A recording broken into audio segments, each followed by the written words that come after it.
మోకాళ్ల నొప్పులు, gas, gut health వంటి సర్వ రోగాలకు నివారణి అరుణ యోగా ఆముదం.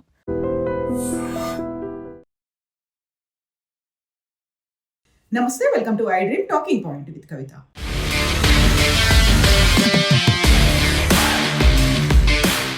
కేంద్ర ఆర్థిక శాఖ మంత్రి నిర్మలా సీతారామన్ 9వ ప్రవేశపెట్టినటువంటి కేంద్ర బడ్జెట్ గురించి దేశమంతా ఆసక్తిగా ఎదురుచూసింది. అందులో ఉన్నటువంటి ప్రధానమైనటువంటి అంశాలేంటి, ఏ వస్తువులు ధరలు పెరుగుతున్నాయి, ఏవి తగ్గిపోతున్నాయితో పాటుగా స్టాక్ మార్కెట్లకు సంబంధించి లాభ నష్టాలు ఎలా ఉన్నాయి అనే దాని మీద ఇప్పుడు దేశమంతా చర్చించుకుంటోంది.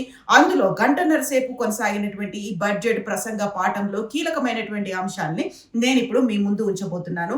అందులో దేశవ్యాప్తంగా ద్రవ్య లోటు అనేది 4.3% ఉన్నట్టుగా నిర్మలా సీతారామన్ అనౌన్స్ చేశారు.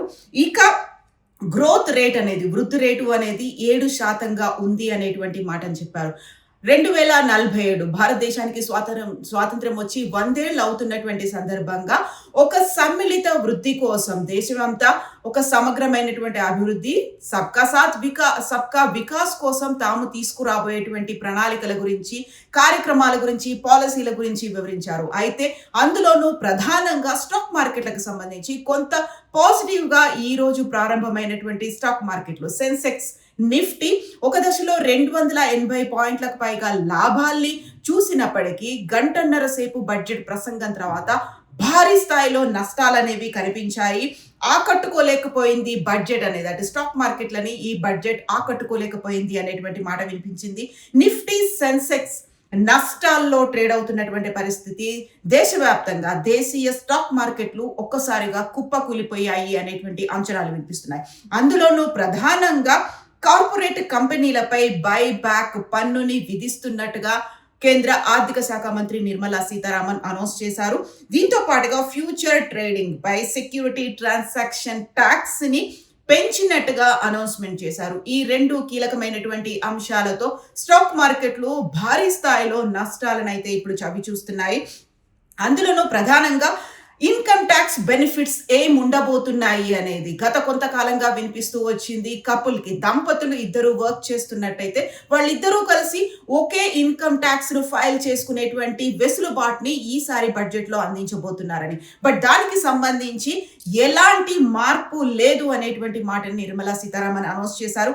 ఇన్కమ్ ట్యాక్స్ స్లాబులు యథాతథంగా ఉండబోతున్నాయి అనే మాటతో పాటుగా ట్యాక్సుల్లో ఎలాంటి మార్పు లేదు అనేటువంటి ప్రకటనని నిర్మలా సీతారామన్ చేశారు. బట్ ఓవరాల్ గా అయితే ఇది యువశక్తి ఆధారిత బడ్జెట్ గా అనౌన్స్ చేశారు. దేశవ్యాప్తంగా ఇన్ఫ్రాస్ట్రక్చర్ ని మేము డెవలప్ చేస్తున్నాము అనేది చేశారు.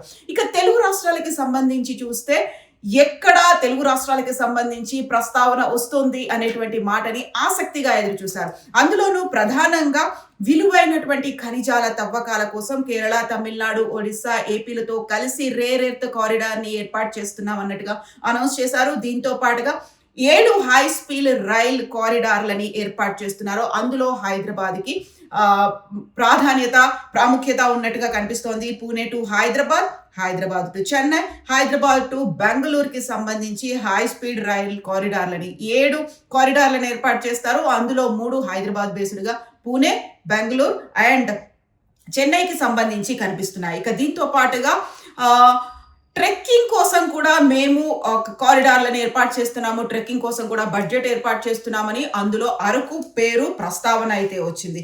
ఇక ఇప్పటికీ వస్తున్నటువంటి అంచనాలు వీటన్నిటి నేపథ్యంలో ఏ ధరలు పెరగబోతున్నాయి, వేటి ధరలు తగ్గబోతున్నాయి అనేది, బంగారం ఇప్పుడు 2 లక్షలకు రీచ్ అవుతుంది అనుకున్నటువంటి తరుణంలో బంగారానికి సంబంధించినటువంటి ఎలాంటి ప్రస్తావన ఇందులో రాలేదు. అయితే అతి కీలకమైనటువంటి ఇతర అంశాలు ఏవైతే ఉన్నాయో వాటి గురించి నేను ఏ వివరాలు తగ్గిస్తున్నారు, లేకుంటే ఏ వస్తువుల మీద ఇప్పుడు ట్యాక్స్ అనేది తగ్గుతుంది, దానివల్ల ధరలు తగ్గబోతున్నాయి అనేది, అంటే అందులో కీలకమైంది విదేశాల్లో వైద్య లేకుంటే విద్య కోసం వెళ్లే దాంట్లో ఇప్పుడు ట్యాక్స్ అనేది తగ్గబోతోంది. ఇక ఓవరాల్ గా ఏ వస్తువులకు సంబంధించి ధరలు తగ్గుతాయి అంటే సోలార్ ఉత్పత్తులతో పాటుగా లెదర్ ఉత్పత్తుల ధరలు తగ్గబోతున్నాయి, బీడీలు, బ్యాటరీలకు సంబంధించినటువంటి ధరలు తగ్గబోతున్నాయి, సిఎన్జి కంప్రెస్డ్ న్యాచురల్ గ్యాస్ కి సంబంధించి, బయోగ్యాస్ ఉత్పత్తులకు సంబంధించి ఆ ధరలు కూడా తగ్గబోతున్నాయి.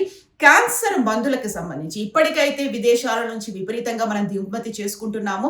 అందులో క్యాన్సర్ తో పాటుగా 7 క్రిటికల్ గా ఉండేటువంటి డిసీజెస్, వీటికి సంబంధించి 17 రకాల మందులు, injections, drugs, at the same time అక్కడి నుంచి తెప్పించుకునేటువంటి ఈ 17 రకాల మందులతో పాటుగా క్యాన్సర్ కి సంబంధించి తెప్పించుకునేటువంటి ఫుడ్ మీద ట్యాక్స్ తగ్గబోతోంది అనేటువంటిది ఒకటి అనౌన్స్మెంట్ చేశారు. మైక్రోవేవ్ ఓవెన్స్ ధరలు కూడా తగ్గబోతున్నాయి. దీంతో పాటుగా చెప్పులు, షూల ధరలు కూడా తగ్గబోతున్నాయి. ఇక పెరిగే వాటి వివరాలు ఏంటి? లిక్కర్ ధరలు అయితే పెరుగుతాయి అనేటువంటి ఒక మాట.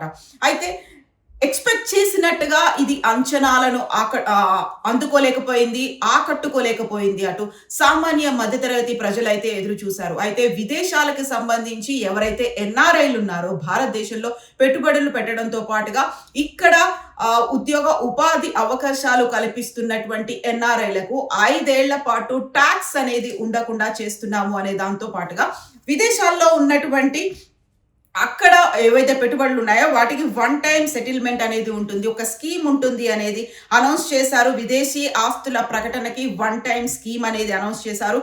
ఇక new IT act, income tax act అనేది 2025లో తీసుకొచ్చారు. దాన్ని ఈ ఇయర్ 2026 ఏప్రిల్ 1 నుంచి అమల్లోకి వస్తున్నట్టుగా అనౌన్స్మెంట్ వచ్చింది. మార్చి 31 వరకు ఆదాయ పన్ను చెల్లింపులకి ఎక్స్టెన్షన్ ఉంది.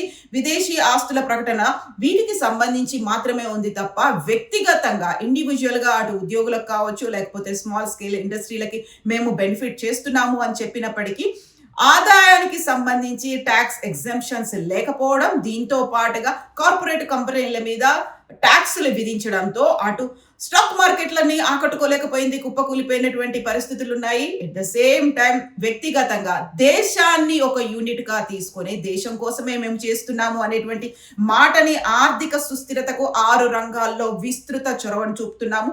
సబ్కా సాత్ సబ్కా వికాస్ అనే అంశం, సమ్మిళిత ఆర్థిక వృద్ధి, ప్రజల ఆకాంక్షలను నెరవేర్చడం కోసమే ఈ బడ్జెట్ ఉంది అనేటువంటి మాటని నిర్మలా సీతారామన్ తన 1.5 గంట బడ్జెట్ ప్రసంగంలో అయితే చెప్పారు.